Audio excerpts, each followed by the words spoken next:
এরাম বিয়ে বাড়ির ক্যাতায় আগুন, এই ঘুটঘুটে অন্ধকার বাঁশবাগান পেরিয়ে এখন যেতে হবে। ওরে বাবারে, এটা কি?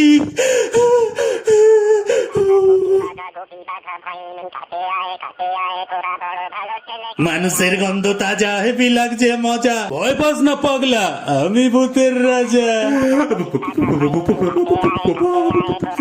শাটার ঘর বন্ধ, মনে রাখিস না দ্বন্দ্ব, কেমন বর লাগবে মিলিয়ে বল ছন্দ। ওরাম নয় আমি, নিয়ে কি করবো স্বামী, তার চেয়ে একটা বউ হলে দিনে রাতে দিতাম আমি। ওরে ফাঁকা ঘোড়া পুরো ঘাটের মরা, এই বর মানে হলো কিছু একটা উইশ করা।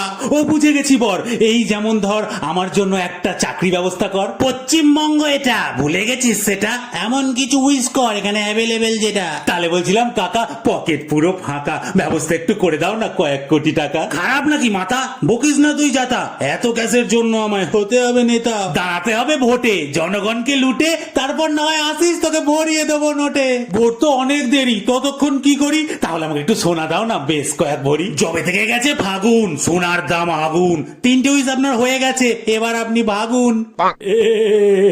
এ বটটা দিয়ে যাবে তো নাকি? যা সালা, এই রাজ্যে এতেও স্ক্যাম।